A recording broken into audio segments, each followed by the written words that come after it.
A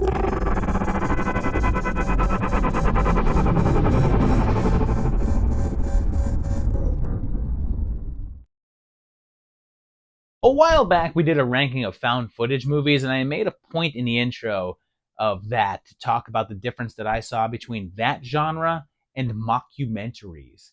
And I said that we'd cover those in the future. Well, here we are in the future. To me, this is a genre like found footage that is sort of playing into the aspect that it could maybe possibly be real. Except instead of just presenting itself as, here's this footage that we discovered and are playing for you unedited, these films present themselves as a documentary, and that footage has then been taken and discussed by people and usually has interviews and cutaways and the like.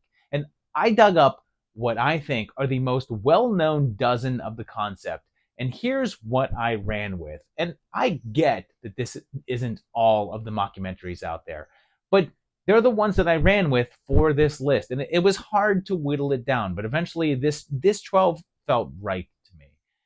And as usual, I sent that roster out to my patrons, and 39 people answered the call, and they watched the film and ranked them from their favorite at number one and their least favorite in dead last. And guys, your name can be up here just by going to patreon.com/movie timelines and joining, and you can participate in dead last every single month for as little as $1 freaking a month. That's it. And with 39 entrants, the best score that a film could have would be 39 points. And the worst score would have been 468 if everyone voted for the same film in last place. But for now, let's take a look at this roster and find out which mockumentary is the top of the heap and which is dead last. Pretty eerie, but isn't that how all good horror movies start? We're counting down this month since the top of this list had some real drama going on, and kicking off things with our dead last entry. And this was a pretty resounding last place because with 375 points, we're looking at Antrum. This one took that dead last spot 10 times, just around a quarter of the time. So one of every 4 lists had this in dead last. But it wasn't without its fans, since it did get placed into the first place spot once.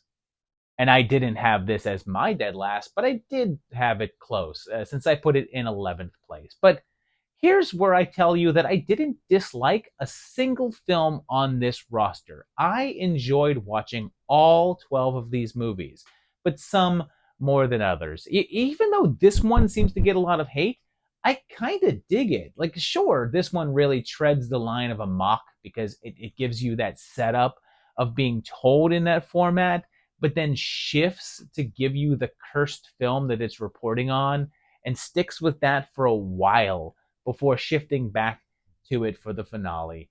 And I really do wish that they balanced that a little more, because here's the thing. Most of the runtime is spent with the fake film, and honestly, it's too much. What they're giving you here just isn't that effective, especially for something that we're told is such a deadly and sinister film. Like, sure, it has a cool, surreal vibe to it, but it never really feels like it's nailing the atmosphere that it's going for, and doesn't give you enough sheer dread to feel like a film that's dangerous or anything. Plus, it's meant to be a lost film from the 70s, and it totally fails that. It very clearly feels like a modern film, made with modern sensibilities. So you're thrown out of that immersion. The bookend parts with the discussion about the effects of the film and the history of it is perhaps a touch more interesting than the product itself. And it may have benefited more from a little mystery by not showing so much of the cursed film. Like, that tease and seeing just portions of it might have ended up with a more successful whole and leaned more into the mockumentary format. They found every man, woman, and child in church, sitting in church, with their mouths open as if beatifically singing. The only thing was that they were all dead. In our runner-up to the dead last spot, our number 11 film here, and it was a decent drop down in points since this one had 313, still a high number, and it's a tie-in film, and it's The Curse of the Blair Witch. This got 7 dead lasts, so 15% of the time, but much like Antrum, it was also put into first place one time. And look, I had this as my dead last, but I'll say it again. I do like this, and I enjoy watching it. And what's really interesting to me is that you have two sides of this story now. One that's a purely in the moment version of the footage that we're seeing of the three students off in the woods on their own. And then you have this, a full on mockumentary that gets into the background of the lore that is discussed in the main film. But here, you're actually getting the meat of it. You get to see the aspects of the Blair Witch legend that the main film only hints at, and find out about the instances that play into the backstory. And I find this really interesting in that it works very well in conjunction with the main film. I almost think that those that hate the original would have appreciated it more if the film were some sort of hybrid between these two approaches. Perhaps, much like I said with Antrum, if there was a kind of mixture between showing the events with Heather, Mike, and Josh, and then this stuff discussing the surroundings. But this little mock basically builds the world that we went into for the found footage, so I think it's pretty important to watch. However, on the downside, it doesn't really get too involved in telling a full story since it was meant as a companion piece, a sort of promotional extra. And whereas the main film, I think, exists quite well on its own, this feels like it needs that one to feel like really complete. And that's why I put it in my dead last. I think if I had never seen the Blair Witch Project, I would feel like I'm not seeing the whole picture, and that this only works hand in hand. So it was hard for me to put it higher based on that. No idea who it was. Same, Mr. Barr. Was it the Blair Witch, Mr. Barr? Could have been. That'll take us down to our number 10 movie, and this one was a much smaller drop down in points, since we're only going down to 298, 15 points lower than Curse of the Blair Witch. And I guess it's fitting for these two to be so close, since it's the last broadcast. Much lower number of dead lasts here, since it only took that spot once, but it never took the top rank, and instead the best score that it got was second place, which it got twice. And this is one that I had right where it landed, since this was my number 10 as well. And I say that this is appropriate to be next to Curse, because there's a lot of things that are interesting here. It's interesting because this and the Blair Witch Project came out around the same time frame, and they both use a non-traditional format for telling a horror story. And people often accuse Blair Witch of ripping this film off because of the sort of found footage similarities. But they're so jarringly different that I don't see how that's possible. They feel like two sides of a coin, with Blair Witch being like pure found footage and this being mockumentary. And you could look at them being the jumping off points for both aspects. I guess at the time, because they both weren't narrative films and they created this sort of alternate reality, people felt like they were the same thing. But the formatting between the two could not be more different. And if you were to watch them back to back, I feel like they're not similar at all. But as much as I dig the way that this is told, and the sort of low rent public access cable aesthetics of it all, I have to say that I'm not sure that the ending works, because it does make the concept of this being a mockumentary a little confusing. Like I like what they were going for with it, but I feel like the execution is way off and they did not succeed with what they were trying to do. Like breaking the format and switching into a narrative film can certainly work. Like take a look at Behind the Mask. So it's not so much that I think that the idea is bad, but it's just pulled off so poorly and looks so amateurish as compared to the rest of it, and that alone brought it down for me.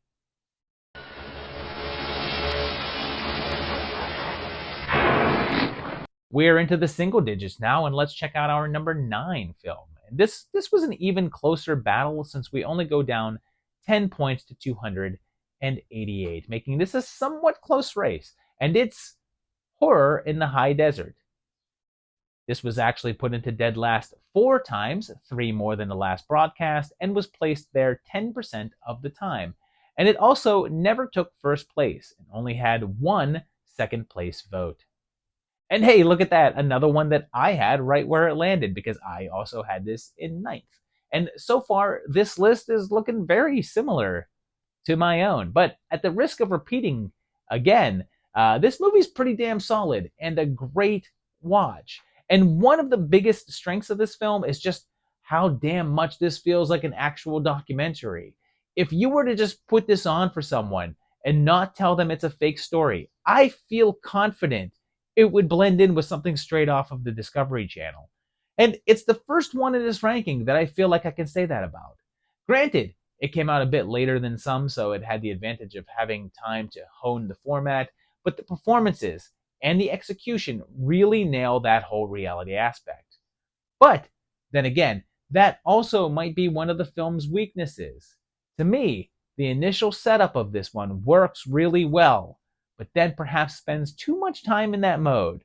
I feel like that there has to be some sort of balance between the documentary aspect of things and the horror movie part. And this one swings very heavily into the former. Like I said, it feels so much like this sort of missing person documentary for so long and nothing much like a horror flick. And then when it gets to the finale and the footage from the tape, the swing in tone is perhaps a touch too drastic. It doesn't fit with the entire setup that came before it. And it feels a touch like you're suddenly watching an entirely different movie. Although, that being said, that finale part is damn effective and it's nice and creepy, but it doesn't really give all that much resolution to the story. Like it's a cool sequence and all, but it leaves you with more questions than answers. And although that may not always be a bad thing, I just felt like I was left a bit hanging here.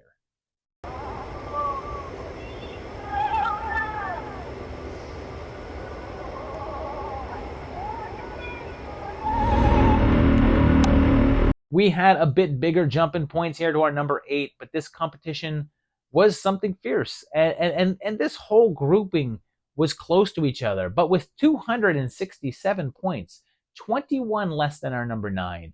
It's Butterfly Kisses. This did get a pair of dead last votes, and the best score that got was 3rd place, which it got 5 times. And slight spoiler, this is the only film on this entire list to not get either a 1st or a 2nd place vote. And I didn't have this one in 8th, but I did have it in 7th, so I'm still pretty close here. And this is where I start to get into the ones that I really have a good time with. But damn, do I end up being torn over this movie because it's doing so much that's amazing and plays with the format, and then other things that are just a big fat zero. And I'm going to talk about that now because it's essentially the elephant in the room. But the biggest thing holding this one back for me is the character of Gavin in the external documentary. He's just so unbearably unlikable and very clearly not a real person and just a character that is created for a film that it breaks the illusion that the film has done a damn good job creating. One of the trickier aspects of a mockumentary is the acting, since it has to feel like it's some person talking and not reading lines from a script. And Gavin is just such a movie character that I just couldn't buy him as a real dude. And it's a shame because the aspect of the dual layers here of the kids making the film in the past and this filmmaker trying to put it together in the present and those two stories interweaving is great. And it works really well, except for the character of Gavin. He's the one part that breaks it all. And sadly, a good portion of the modern stuff is contingent upon him. And the more it gets away from the stuff in the past, the weaker it gets. And that's the shame, because what this one brings up with the nature of film and the advent of found footage and how it could possibly ruin aspects of documentaries since it's hard to accept things as real anymore, there's something I'd like to see explored more.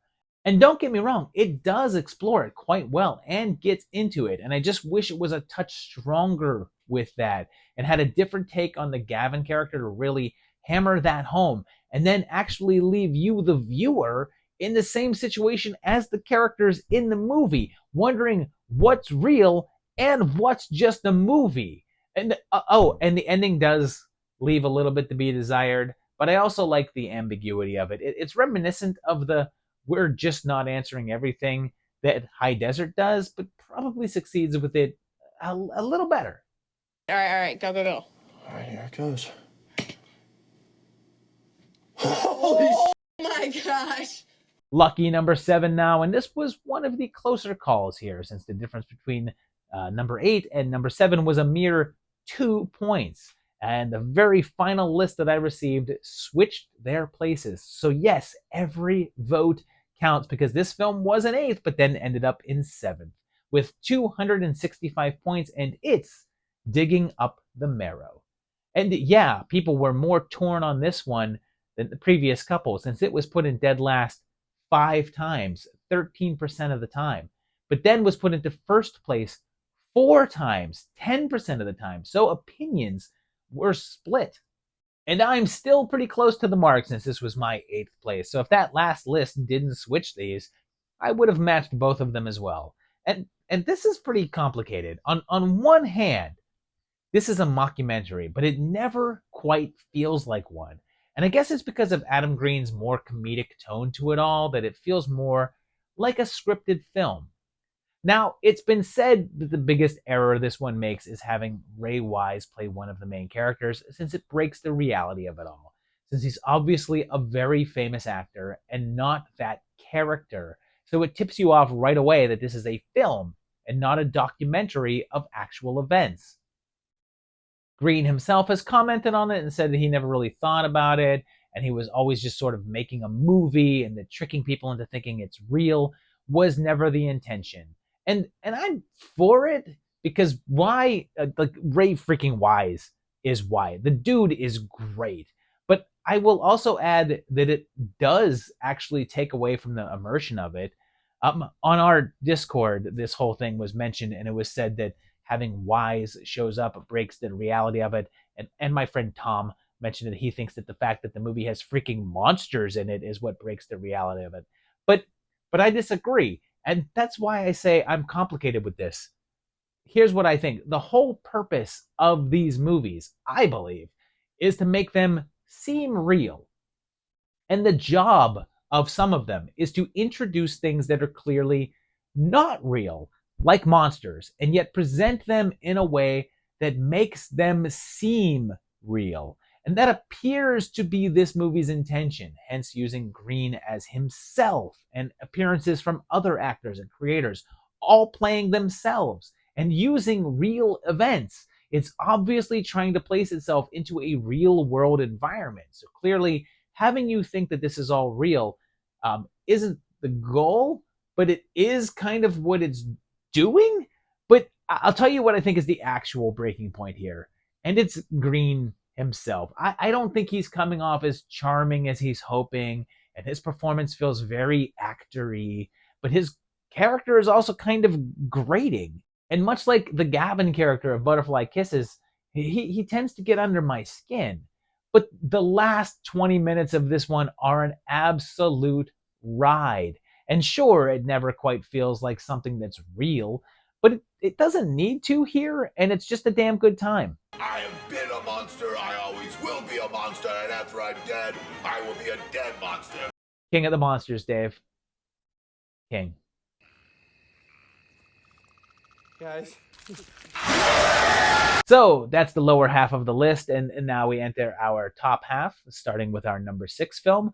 But this was all rather close, because this one ended up with 258 points, a mere 7 lower than Marrow. And it's another controversial one with the Poughkeepsie tapes. This was put at the dead last 6 times, which is wild, because it's like these last couple of movies have been increasing in dead last votes as we get lower on the list. But it was put there 15% of the time. It was also put into first place 5 times, 13% of the time. So people either really loved or hated this one. And chalk me up as love, because this is where I'm off from the list, as I had this all the way up in 3rd. And I really dig this one, although I also understand why people don't. And look, pretty much every other film on this list has the challenge of presenting what is likely supernatural activity, and then has to craft the mock around building a world in which those things can be real. So they have 2 challenges. One is to convince you that what you're watching is real. The other is to convince you that something that's not real is. This movie doesn't have that challenge. It's about a killer that can very easily exist in our world. So it feels far more grounded and ends up being more disturbing based on that. It's even constructed like any true crime documentary that you'd see nowadays, and doesn't look a whole lot different.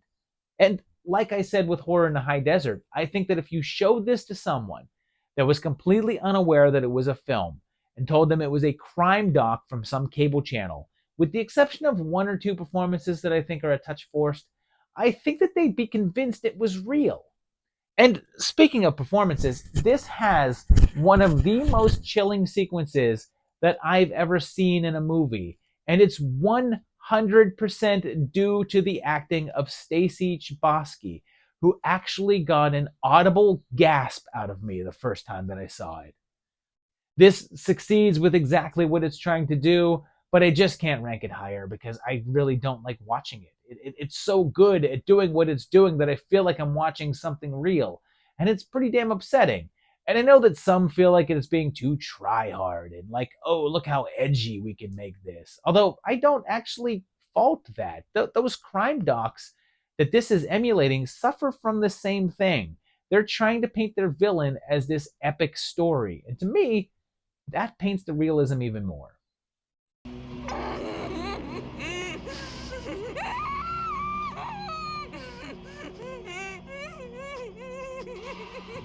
Heading on to our number 5 now, and things are still really tight. And this one got close and came down to a mere 3 points. And with 255, let's go to Japan and see Noroi, the Curse. This did get dead last one time, and I'm not sure if you've noticed, but so far, every single film that I've talked about has gotten at least one dead last vote. And this is another that never took first place, but it did get 5 second place votes. And I'm back on track since I was only one off here, since this is my 6th place film. And this was the only film on this entire roster that I hadn't already seen going into this list. So it was my only first time watch. But I was aware of its reputation. And I'll say that it mostly lives up to it. This is such a strong movie, and one that really plays into J-horror's strengths, because there's certain tropes that they have that this format can really take advantage of. And this does. It's dipping into the whole aspect of Japanese folklore and customs, and because of that, even though it's doing some familiar things to American mocks and found footage, it still has its own distinct flavor. One aspect of this that sticks out to me is that this story works really well and utilizes the format, but I will admit that I never really once feel like I'm watching reality. There's still a cinematic quality to it all, and that doesn't really hinder my enjoyment of the film itself, but it definitely makes me think less of it as a mockumentary.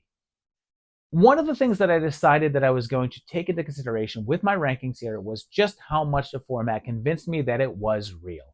And if it didn't, how distracting did I find that? And this movie did not convince me at all, but I did not find that distracting because I was enjoying the mood and story enough to overcome that.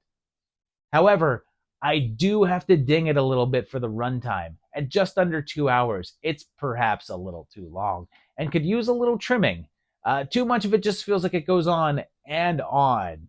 Also, the end is a touch underwhelming, which is seeming to be a bit of a theme here.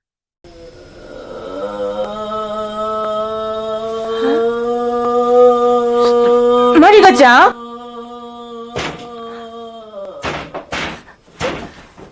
Coming in at number 4, this is the first decent-sized drop-down in points that we've had for a while, because we go all the way down to 196, 59 down from our number 5. And this spot is taken by Ghostwatch. This did get one dead last vote, but it also took that top spot 5 times, 13% of the lists. And you guessed it, this matches my list, since this was in my 4th place as well. And I was hesitant to include this one because it's a slight variation on the format, since you can't call it found footage, but it's not exactly a mockumentary either, since it's not something that's compiled after the fact and is meant to be something that you're watching live as it happens. Like, it's a bit more of a hybrid between the two, but I figured that I should include it here. Mainly because it's great. It was real enough that it actually created a panic on the night that it was aired, because people thought that it was the real deal, and it wasn't re-aired because of that, drawing comparisons to the War of the Worlds panic.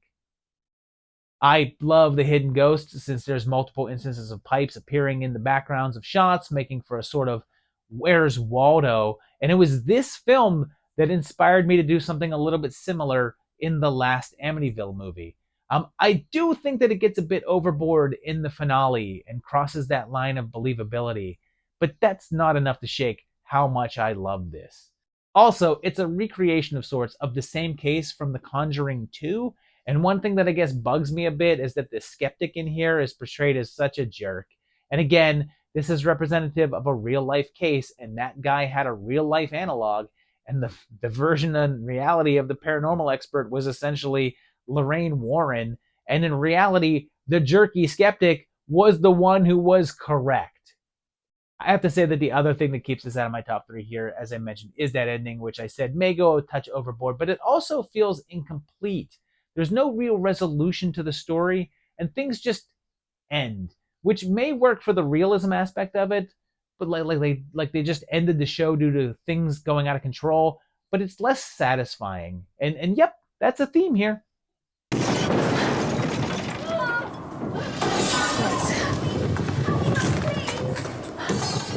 Top 3 time and coming in third place is a film that snuck in there because this was a tie on the night of.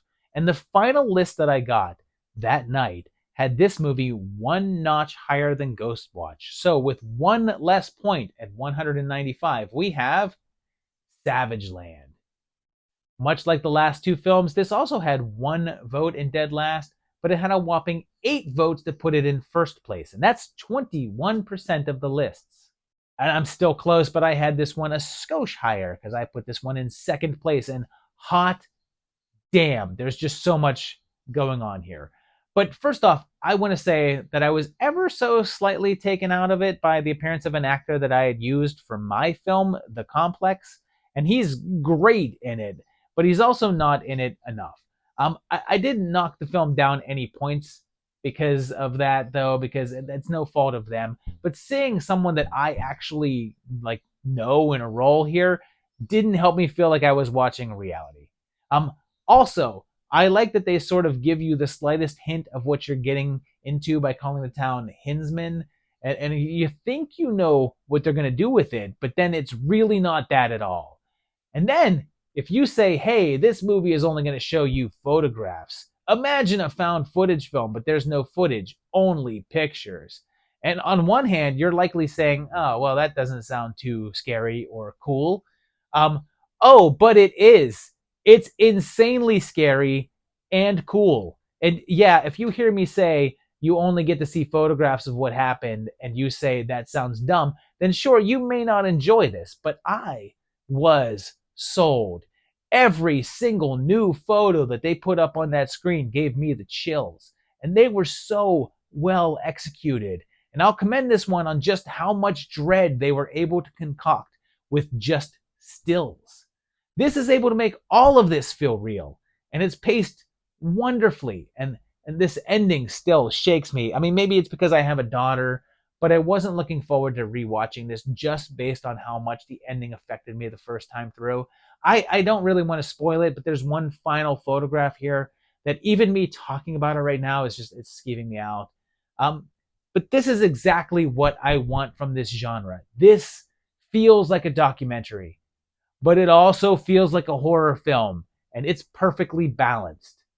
And I guess now I'm legally required to say, as all things should be. You own a gun? I do.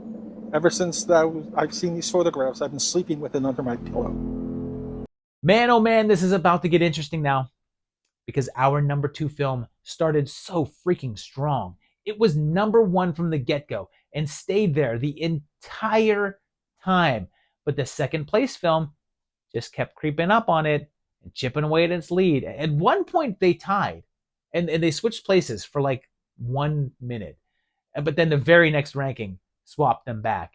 And on the deadline night, this film was number 1 with a 5-point lead. But then that last list came in and had this one a little lower and knocked it into second place. And with 165 points, it's Hell House, LLC. Just like the last couple, it also had one last place vote, but it also took first place 6 times, 15% of the time, and actually 2 less times than Savageland, but just consistently higher scores. And this was the biggest variation from my roster since I had this one in 5th place. But don't let that make it seem like I don't like it. Hell, I love it. I just love 4 others a little bit more. But what a strong start. The opening sequence of this movie sets the mood so effectively and simply. And there's nothing like just like a garbled audience saying, I don't know. There's something into the wall.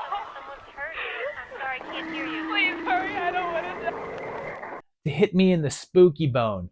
I'm a big fan of the scarier thing being what you don't see. And just hearing that made my imagination go into overdrive. But my ever so slight issue with this one is that it works the best when it's doing the mockumentary thing and less the found footage stuff, as I'm not sure that the characters really stand out enough to carry it. I've seen this movie like 5 times, and I still don't know who any of the people are, and they all kind of blend and look alike.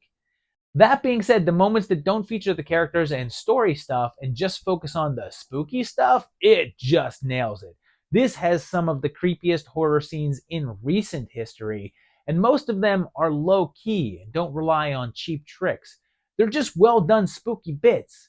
Who needs a dumb jump scare with a loud music sting when you can have a far more effective shot of a clown with its head turned? Oh, I should also mention that for this run, I watched the director's cut of the film, and I thought it had some nice additions, but near the ending, they added in a VFX shot to show something that thing that I was talking about earlier that they said on the phone. And I have to say, it was way scarier not seeing it. It didn't ruin it or anything. It's no Donnie Darko. But man, do I not like that shot.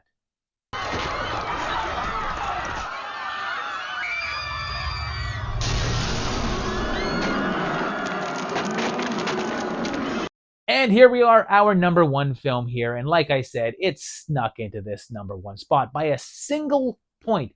1 point. Every vote counts. And with 164, our top of the heap today is Lake Mungo.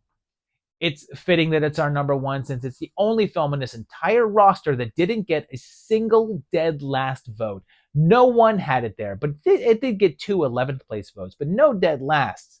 And it was ranked in first place 8 times, the same amount as Savageland and 2 more than Hell House. So it's appropriate. And yeah, I had this as my number 1 as well. I was one of those 8 people, and I love this movie. I had a suspicion going into this list that it would end up in my top spot, but I tried to keep an open mind to see if anything topped it. But they didn't. Nothing hit me as hard as this one did and affected me in this way. And you know what's funny about this movie?